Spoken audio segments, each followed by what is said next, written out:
Pakibati naman yung ating katabi ng good morning na may ngiti sa mukha. Yan. We have to be grateful. At maraming salamat, Panginoon, dahil buhay po kaming lahat. Amen po ba? Sino na po dito sa inyo ang nagpatuloy ng isang pastor o pare? Meron na po ba? Pakitas po yung kamay. Yung bumisita po sa mga pare. Meron na po ba? O pastor? Pakitas naman yung kamay. Wala po ba kayong kamay? Ilang bigat po ng kamay nyo. Hindi nyo po ba claim na ang mga paring pumupunta, bakit hindi ata kayo masaya? Inuulit ko, sino na po ba ang bumisita ng mga pare sa o nagpatuloy o nagbisita ng pare sa inyong bahay? Pakitaas ang kamay.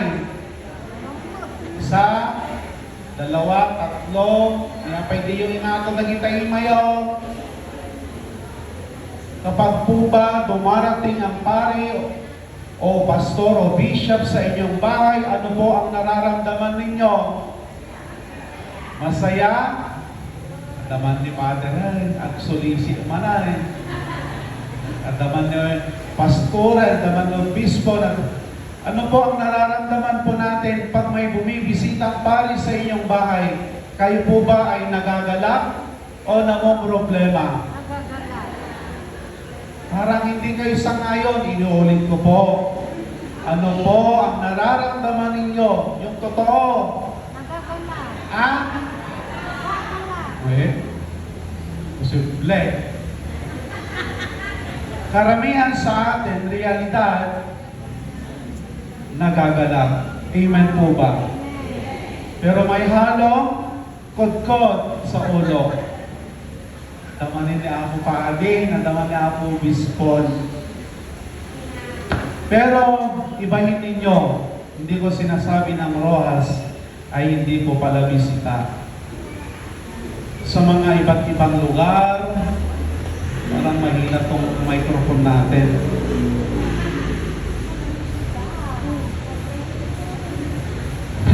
Hello.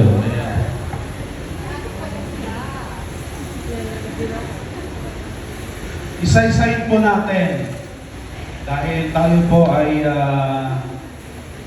doon po tayo nagpari sa Ilocos Norte. Iti Ilocos Norte, kakabsat, aming nga likudan, Apo ti awag da.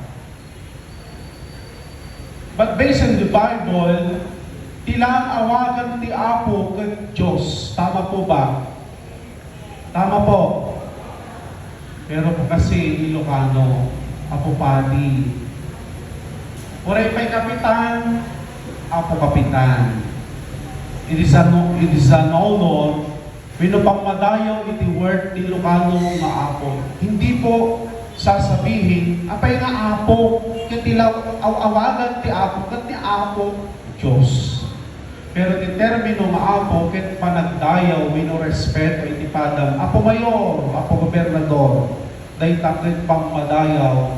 Na mapantay man iti Katagalugan, iti Nueva Ecija, ang kaibahan lang po, kapag nandun ka sa barangay na parokya, ay handa po nilang tanggapin ang kaparian o pari na mamalagi kahit ilang buwan at ilang taon hanggang meron pong kumbento o sapat na pamamahayan ang isang pari. They are willing to accept you, my dear friends, kapag pari ka. Then, suddenly, kapag meron na pong kumbento, umiiyak po yung pinagtuloyan mong bahay. Kung anak ka, umay ka pa ilang Apo Padi, madi ka lang mga nagnagyanan dito'y balay ni Apay. Kasi po, nalulungkot po sila. Yung araw-araw na kasama mo sila sa isang bahay, tapos lilipat ka na sa kumbento, doon po sila malulungkot. Hindi sa malulungkot na malalayo, kundi nakasanayan ka na, nakapiling ka sa bawat pagkain na kanilang ilalatag sa lamesa, magkakaroon muna ng panalangin umaga, araw at gabi. Experience ko po ito, kapatid, sa pananampalataya, dahil hindi kami pwedeng kumain sa sa umaga hanggang sa gabi kung hindi po kami nagdadasal. Mabalin makunada, syempre, nukadkadwa ng tipadi, talagang aramidan, itinarapan. Ngayon, mga kadwa tipadi, malipata bunti, agkararag, nakakalimutan na po magdasal. Tama po ba? Ano ang sabi ng Ebanghelyo? Nagsinungaling ang babae, tawagin mo ang asawa mo. Wala po akong asawa, Panginoon. Wala po akong asawa. Pero alam ng Diyos, kaya kapag sa harapan ng Panginoon, walang kaila sa ating lahat, kapatid, sa pananampalataya. Tara po naman tayo sa Pangasinan, ganun din po ang turing. Kapag walang kumbento sa isang pamilya, tumutuloy yung mga kaparian. Mararamdaman po natin na kakaibang pamumuhay kung kapiling mo ang isang pari. Opo kapatid, sa pananampalataya, dahil hindi mo yang kadugo. Hindi mo yang kadugo, pero pinatuloy mo. Anong sabi ng Panginoon? Uminom ka nang hindi ka mauhaw. Anong sagot ng babaeng Samaritana? Ibigay mo sa akin ang tubig na ito nang hindi na ako mauhaw. There are three things, mga kapatid, tatlong bagay sa Ebanghelyo. First one, ano ba ang pinagkaiba ng Hudyo at Samaritano? Sapagkat ang Samaritano at Hudyo, those days, hindi po sila pwedeng magkausap at magpansinan. Sino po dito ngayon sa inyo ang Samaritana at Hudyo na hindi nagpapansinan? Titignan mo ngayon katabi mo. Nagpapansinan po ba kayo? Ang kapitbahay mo, Ilocano pareho, pero para kayong Samaritana at Hudyo kung ituring.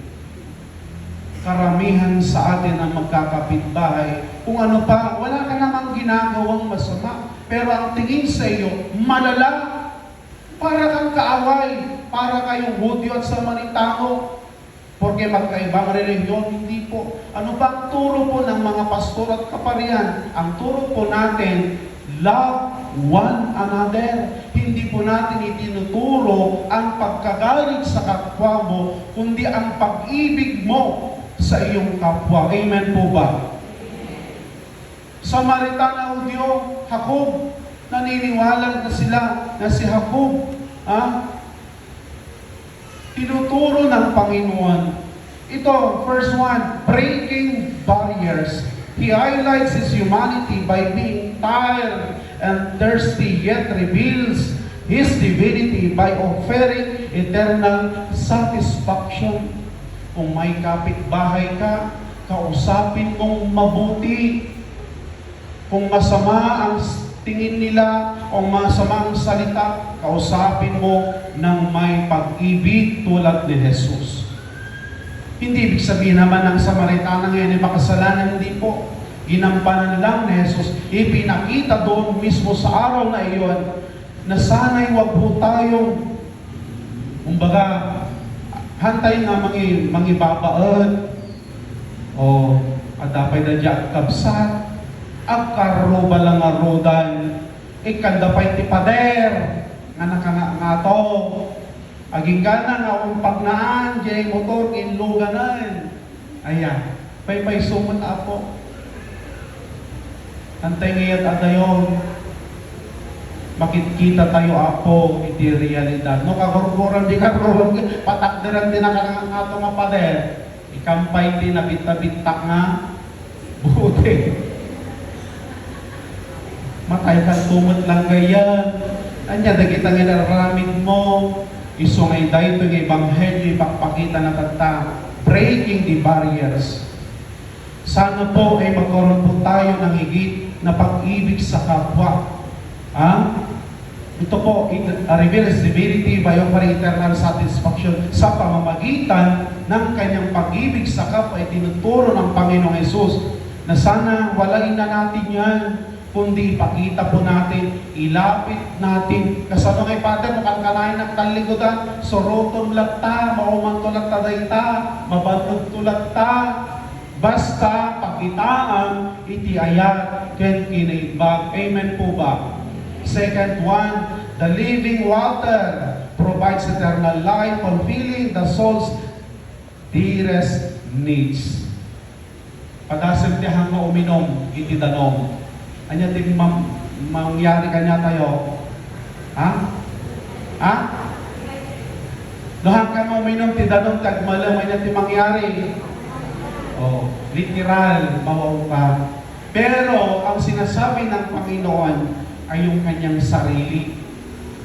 Na kapag meron pong Jesus o Hesukristo sa ating buhay, hindi po tayo mauhaw kailanman. Amen? Sabi mo sa katabi mo, hindi ka na mauuhaw.